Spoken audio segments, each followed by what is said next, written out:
there's a word called money. And when you hear the word money, what is the first thing that comes to your mind? Just write it on a sheet of paper. What is the first thing that comes to your mind when you hear the word money? And I guarantee you, if we were to have that question for 100 people or 1,000 people, we will get a different answer. Maybe some may be the same. So some of you are writing down now a different answer. So when it comes to money, we got to make sure we change our mindset. You notice it said mindset. So your mind is set probably on the word you wrote on that sheet of paper. So when you change your mindset, we have to shift our language. We got to shift where we're going, not where we are. We got to make sure that we're looking like our legacy and not our adversity. So what word is on your mind when you hear the word money? Now think of this. We know that there's a lot of information, there's a lot of Googling, but what really happens when you Google the word money? Depends on where you're Googling from, right? Now let me share this with you.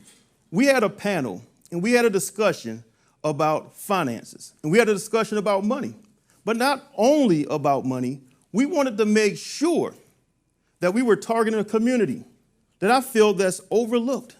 But I want to shine the light to let everybody know that we're going to address the problems, we're going to talk about the solution, and we're going to give you a strategy so that you can move forward. You know, the pain of remaining the same is greater than the pain of change. Let me say it one more time. The pain of remaining the same is greater than the pain of change. If you do not change, then guess what's going to happen? You're going to remain the same, but there's going to be some pain. And we got to go through that pain sometimes, because once we change our mindset, then we can transform our mindset. It comes down to good questions. What kind of questions are you having for yourself? What kind of questions do you ask yourself in the morning and late at night? I'm going to put a few questions on the screen, and I want you to know that these questions are going to help shape your financial future. Are you satisfied with the questions? Now, are you satisfied with the decisions you made so far? Are you satisfied with those decisions? Think about your decision when you got your very first paycheck. Did you save money or did you spend money? There's three types of people when it comes to money. The first type of person is a spender. How many of you know the spenders? The second kind of person, the savers. Do we have any savers here? The third kind of person, the avoiders. They avoid the topic. They never look at the topic. They never talk about it. You go to their house, their mail stack about this high and it kind of tilts to the right. Could be a check in there, right? But some people never want to talk about money. They just avoid it. So how do you feel so far about your financial decisions? How do you feel about it? Do you feel good about it? If you had to give yourself a grade, A, B, C, D, F, and don't let your neighbor see your paper, what grade would you put on there? If we had to get a grade. You know, as an adult, what is our grade? Well, our grade as an adult is our financial statement, our credit score, and also it comes down to our relationships. So think about that. Now, I want you to know we all have an X amount of money in our bank account. What is the biggest check you can write right now that will cash? The biggest check you can write. Think about that. Have you ever thought of that question? What is the biggest check you can write and it will not bounce? Biggest check. See, questions like that help you change whatever you were thinking. Do you rather have an 800 credit score or do you rather have $500,000 cash? Do you rather have an 800 credit score or a $500,000 cash money? Something to think about, right? Cash, credit score, I say both, but if you give me a choice, if you put a $500,000 cash on the table, you better believe I'm going to take the $500,000 cash, right? We can fix credit later, correct? Okay, how much wealth are you leaving for the next generation? Are you talking about leaving wealth? Is wealth happening at the kitchen table where we have conversations at? How much wealth are you going to leave? Well, if we look at it this way, how much did you save last decade? 2030 will be here before we know it. How much money did you save last decade? Well, 2010 to 2020, Alvin, went by so fast. It's now 2020, 2021. We're going to be in 2030. So just write down your age today and then draw a little line and then write down 2030. How much money do you want to have in 2030? Something to really think about, right? But sometimes we say, I love to, but I don't have the money to save. I would like to, but we don't have money to save. And sometimes we say things like this. We have enough to live, but we don't have enough to stop worrying. Money's on people's mind before they go to bed and when they wake up. So we got to have real progress, and we got to shift the conversation. I'm going to share with you some words that's going to transform the way you view money, the way you see money. Now, let's think of this. What is your financial DNA? What is your financial DNA? Never looked at it that way. So what is your financial DNA? Well, let's discover that. Let's discover your financial DNA. Words will locate you. Words will tell you exactly where you are when it comes to money and building wealth. Some people have poor conversations. Some people have broke conversations. Poor is a mindset. Broke is temporary. Some people talk about almost making it. We almost made it this month. Then you graduate to, well, we're just making it. We just made it this month. We have to transform our language. And think about this. Some people are talking about, hey, we're just getting by. We're just getting by. And then you get to getting by. I'm getting by now. We're getting by. We're past poor and broke. We graduated. What if we could change that language to some new language? Are you open to see the new language? Well, let's look at it. Now we go to saving and giving, profit margins, overrides, net worth. You notice the conversation changed, the energy changed in the room as well. Building wealth and leaving a legacy. So what kind of language are you having at your kitchen table? The slide we just went over or the ones you see on the screen now? If you shift the conversation, if you change the words, you build new relationships and get new connections, you're going to build wealth. Well, it leads me to the 7 money milestones. When you hit a milestone, you should celebrate. Celebrate all wins. So let's talk about it. The first money milestone is a financial education. Here's a good question to think about. Where did you learn money? I learned it from my mom. I learned it from my dad. Who said they did it right? Well, this is how grandma did it. Who said that grandmother did it right? We use the best information at the time that we use the information. Would you agree with me? At the time, we made the best choices. So we got to get a financial education first. The second money milestone is proper protection. Making sure your family is protected. Now, when you hear proper protection, I want you to think of this. There's 2 types. You have money insurance, and then you have dream insurance. So let's break it down. Money insurance protects your wealth, your money that's coming in. Dream insurance protects the family dream so that you don't have to stop everything you're doing to take care of a loved one due to long-term care. How many times generations go on and say, I have to take care of my mom. I have to take care of my dad. I got to take care of my uncle. It normally falls on the oldest daughter, right? Normally. So if we have protection for our money and protection for our dream, we're properly protected. Which leads me to the next one, emergency fund. Do you get a knock at the door like, they say, hey, Alvin, you're going to have an emergency tomorrow. I want you to be ready for it. It doesn't work that way, right? And so now we have an emergency, and how do we handle that emergency? Did you think of it that way? Write this down. I handle emergencies with cash. So do we go into debt? Do we borrow money? Which leads me to the next one, debt. Why are we in debt? We buy things we really don't need to impress people who really don't care. And there's so many people on social media and Facebook impressing broke people that they're not broke with debt. Think about this. Somebody gets a brand new car. Say, man, you heard about the Johnson family. They got a brand new car. It's like, man, that's awesome, man.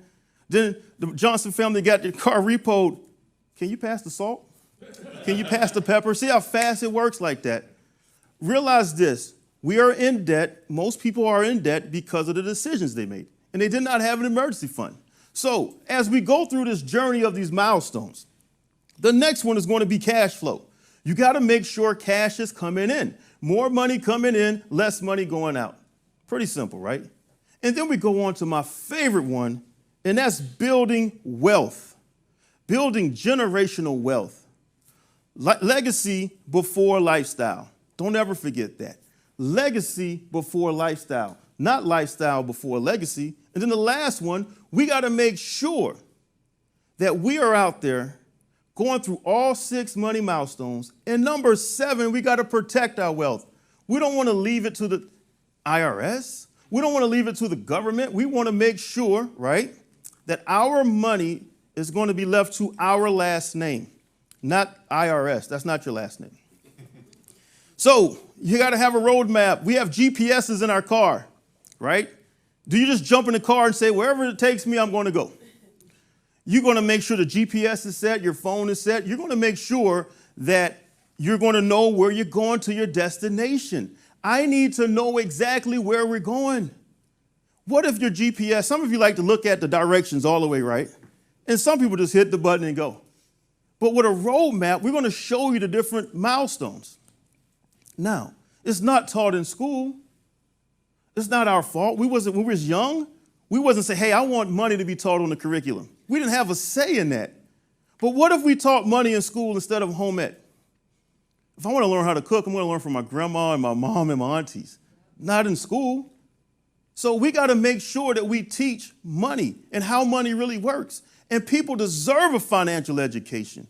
You really deserve it, because if you don't get a financial education, you're going to stay in information mode. And once you stay in information mode, you never go to education. We got to go from information to education all the way to implementation. Now, I'm here to tell you, we had to create our own education system. We wanted to make sure that people understand how money works. And I want you to know, it starts with one conversation at a time, one relationship at a time. You got to make a decision that you want to learn how money works. Financial literacy is number one search right now. People are looking how money works. How can I get ahead financially? And we got to start today, everyone. We must start today. Are you part of the conversation, or are you just listening in? You got to be part of the conversation, because when the messenger leaves, the message lingers. When the messenger leaves, the message lingers. What kind of message do you want to linger? Now, we teach our financial concepts. We teach our how money works elements. And we go through these classes. And I'm sure once a week or twice a week or 3 times a week, how many people needs this information? We need to go through it, teach people, invite somebody, and share the information. Now, I want to let you know, you got to make a decision. So let me share with you a formula that works for me. I've decided, then plan, and then guess what? You figure it out. So many people try to figure it out, then plan, and then decide. It never works that way. I decided to leave Savannah, Georgia to come to Atlanta. I made a plan, and then I figured it out when I got here. So many people are going to try to figure it out, and then try to plan it out, and then try to make a decision. It doesn't work that way. But I want to let you know, change your thinking, change your mindset, and you're going to transform your future. Because if we keep the same thinking with the old person, we would never become the new person with the new thinking. So how many times have you made a decision that you're going to go for it? How many times you made a decision that you're going to transform your mindset? And when you transform something, it can never go back to its original state. Let me share a story with you. I was 23 years old. Let me back up a little bit. Has anyone ever been in school and could not declare a major to save your life? You looked at 5 or 6 different majors. You know, I started off as a business major, and then I went to physical therapy, and then from physical therapy to business, and then from business to mechanical engineering, and then from mechanical engineering to electrical engineering. And I finally came out, I kept the hope alive, came out of school as an electrical engineer. And everybody said, well, Alvin, what are you going to do? I said, I am going to move to Atlanta. See, I made a decision. Said, I'm moving to Atlanta. So I hopped on 16, I'm riding that going west, and I went from 16 to 75 north, and I came here to Atlanta, Georgia, a little city called Conyers, Georgia. I'm like, this is not Atlanta, this is the small city, but hey, I'll say I made it to Atlanta, right?